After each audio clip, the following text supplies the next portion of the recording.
Hi అండి. అందరికీ నమస్తే. Welcome to Maithili veg recipes. రైస్‌లోకి మనం ఎన్ని తిన్నా కానీ పక్కన ఒక రోటి పచ్చడి చేసుకొని దాంతోటి తింటే కానీ కడుపు నిండినట్టుగా ఉండదు కదా! ఈరోజు వీడియోలో నేను దొండకాయ రోటి పచ్చడిని ఎలా చేసుకోవాలో చూపించబోతున్నాను. చాలా ఈజీగా, టేస్టీగా చేసుకోవచ్చు.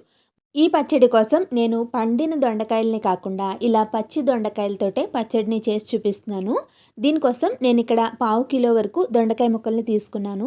ఇవి తొందరగా మగ్గిపోవడానికి నేను ఇలా పల్చగా పొడవుగా కట్ చేసుకున్నాను. మీరు కావాలంటే సన్నగా రౌండ్గా కూడా కట్ చేసుకోవచ్చు. ఇప్పుడు పాన్లోకి 1 టేబుల్ స్పూన్ వరకు ఆయిల్ వేసుకుని ఆయిల్ వేడెక్కిన తర్వాత పావు టీ స్పూన్ మెంతులు, పావు టీ స్పూన్ ఆవాలు, 1 టీ స్పూన్ మినపప్పు, 1 టీ స్పూన్ శనగపప్పుని వేసుకుని వీటన్నింటినీ కూడా బాగా వేయించుకోవాలి. ఇవి వేగిన తర్వాత ఒక ఎండుమిర్చిని కూడా వేసుకుని వీటన్నింటినీ కూడా ఒక ప్లేట్లోకి తీసుకుని చల్లారబెట్టుకోవాలి. ఇది చల్లారిన తర్వాత గ్రైండ్ చేసుకుని పక్కన పెట్టుకోవాలి.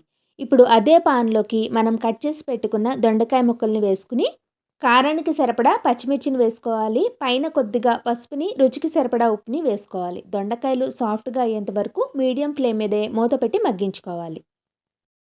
ఇవి ఇలా మగ్గిన తర్వాత దీంట్లోకి ఒక మీడియం సైజ్ టమాటాని చిన్నగా కట్ చేసుకుని వేసుకోవాలి. టమాటాలు కూడా సాఫ్ట్గా అయ్యేంత వరకు మధ్య మధ్యలో కలుపుకుంటూ అడుగు మాడిపోకుండా చూసుకుంటూ మగ్గించుకోవాలి.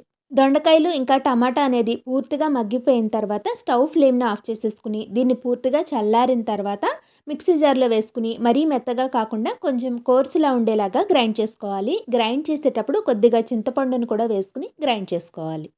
గ్రైండ్ చేశాక సాల్ట్ అనేది సరిపోకపోతే అడ్జస్ట్ చేసుకుని వేసుకోవచ్చు.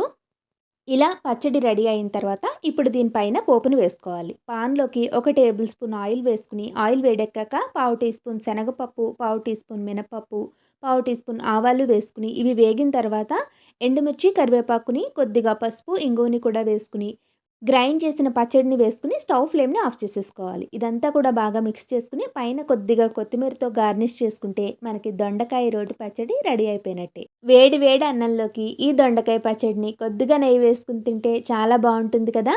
రోటి పచ్చడిలు అంటే ఇష్టం ఉండేవాళ్ళు ఖచ్చితంగా ట్రై చేయండి. ఇది మనకి 2 రోజుల వరకు కూడా చాలా బాగుంటుంది.